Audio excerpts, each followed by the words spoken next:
On to West Virginia, who got a big win this weekend. I'll come to I know it's Tuesday, but I'll come to the altar of confession.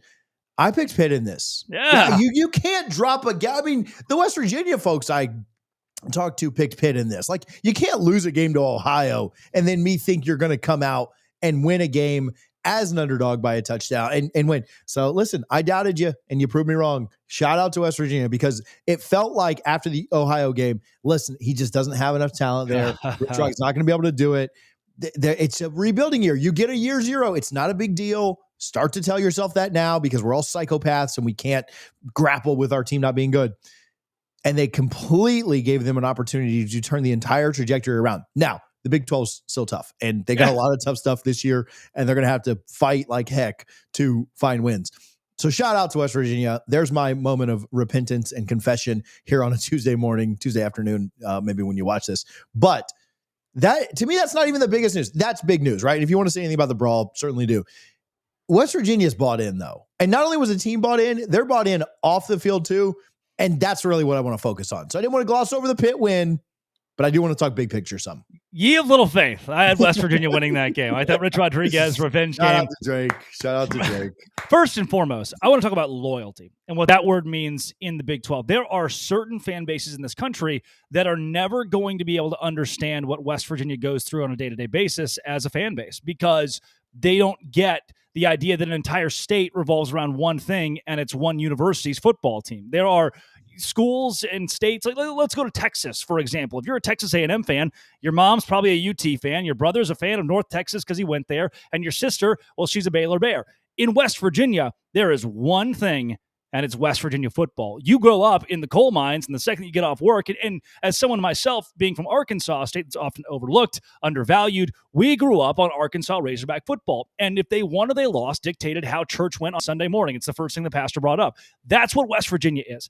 And the fact they have the loyalty of a guy like Ren Baker, an Oklahoma guy like Ren Baker, who passed up the opportunity in Norman to be their athletic director to stay at West Virginia. And the same Ren Baker who is tweeting out after this, hold this. It's a gif of a guy handing an L out to Pitt. He said, hold this, Pitt. We'll see you again in 2029.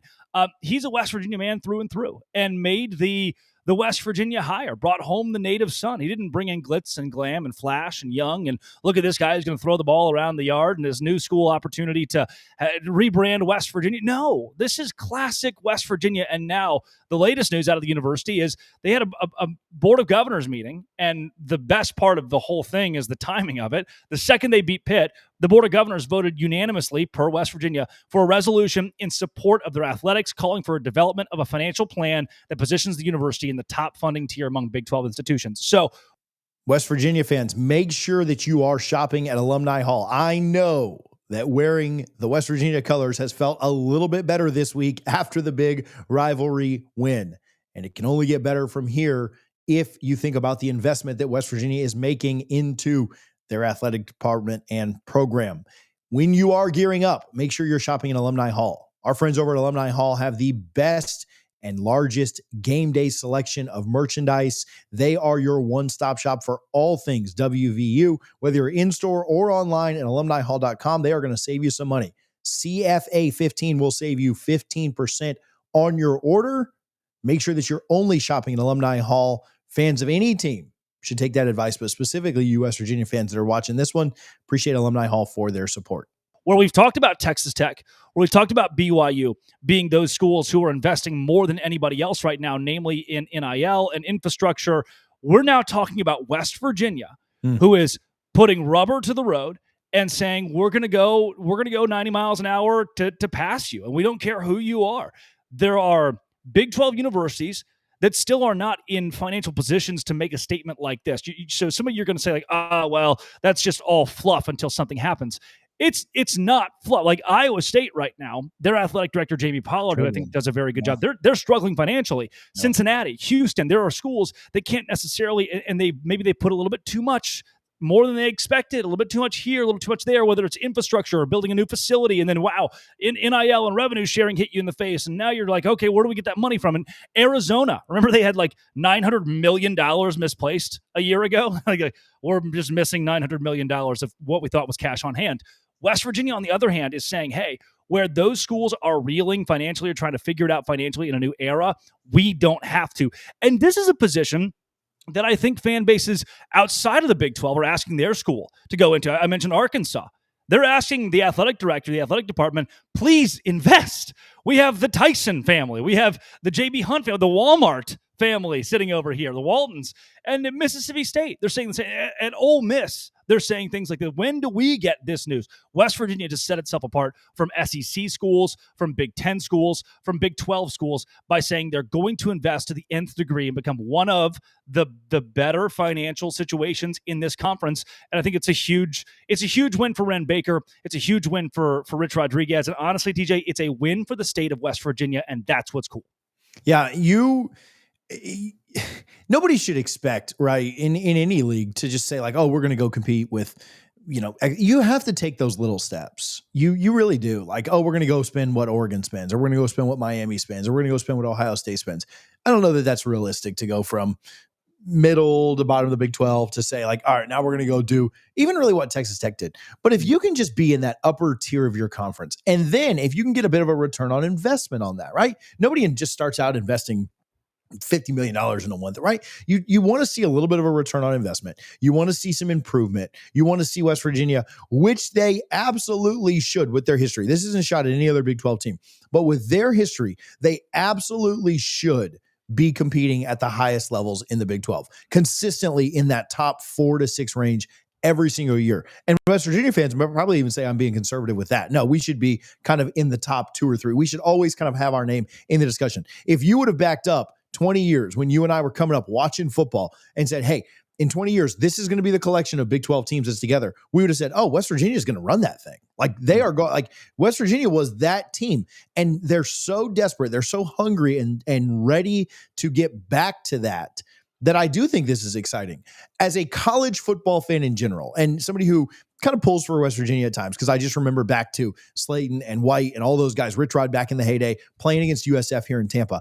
As somebody who kind of, that's exciting to me. Right. I don't know. Listen, I don't know how many Houston fans are going to watch this. So I'm just picking a random team, or Cincinnati, or even UCF, which maybe I'll give UCF a little love because they're here close to me. But if Houston did this, I don't know that I would care that much. Right. I kind of like Kansas State. We have Kurtz on at times. I'm just kind of pulling for him. Manhattan seems like, but I don't know that would move me that much. West Virginia feels like one of the big brands in college football that needs to get back to being a big brand. And this is how you do it. You reinvest, you become one of the better teams in your conference, and then you go from there, right? Then in 5 years, once they've maybe been more competitive, won more games in the Big 12, then I think you start to look at, okay, what more can we do past that? What can we squeeze out to really be, but you got to start out with being good in your conference. If you can't get to the middle of the road in your conference or better, you're never relevant nationally. And so to me, this is exciting for West Virginia because they have all the tools you need. They're very close to a recruiting hotbed. They're in the DMV. They have a great legacy type coach right now that they brought home. They will play the right way. They have a fan base that is one of the most supportive in the country. When they're good, bad, or ugly, it doesn't matter. And I think they have everything they need. We also know that right now in college football, you need money. At the end of the day, you need money to compete. You ain't competing off of good vibes and good coaching, right? You're competing because of money. And now all that stuff helps, right? None of the teams up in the top 10 have bad coaches, right? Like that, you got to have that as well.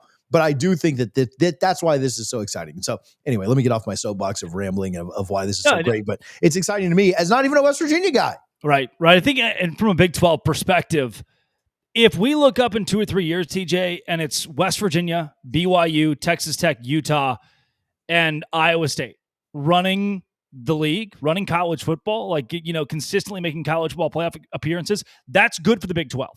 Like, even just Texas Tech, BYU, West Virginia. It is. Let's spread it out.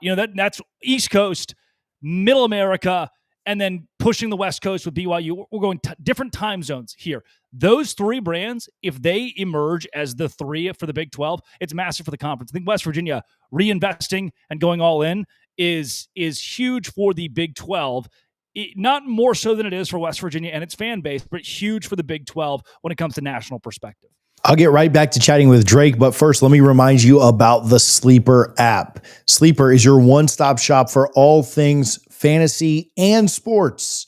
Whether you're just looking to check the scores or see how your favorite team is doing, or you want to watch the opposing team's fans crash out in real time in the comments, Sleeper app will get it all done for you. You can also play the more or less game with us. We play live every Wednesday on the Power 2 here on College Football Addiction. Make some money with us. You pick more or less on 2 or more players. You can win up to 1,000 times your money. By using our code CFA, you'll get a 100% match up to $100. Make sure that you are checking out Sleeper's terms and conditions, their terms of use. They do apply, of course. Appreciate Sleeper for their support. Go check them out and make sure you download the Sleeper app today. Yeah, we've talked so much about realignment when you and I have gotten together, and I don't want to take this down that road, but when we talked a little bit about who would be a good partner for West Virginia to come into the conference? So in the back of my mind, some of the thoughts that I had, and I know Pitt's one, Virginia Tech's one. There are others that were back in that big, that would make sense. Louisville. When I've thought about that, I've thought, man, if West Virginia doesn't take care of themselves, who cares? Who cares to bring in a travel partner? Not that they wouldn't do it, but like, who cares to bring in someone? If West Virginia can't even take care of what they need to take care of, why do we need to bring this other team in for them? It will make it more attractive for realignment as well. A good West Virginia versus a good Louisville, a good West Virginia against a good Virginia Tech at some point. Those things are much more attractive than, West Virginia's here. They go 4-5 every year in the conference. We'll give them a buddy, and that's it. I'm just telling you, it has such bigger ramifications than just what is good for West Virginia. You're spot on there.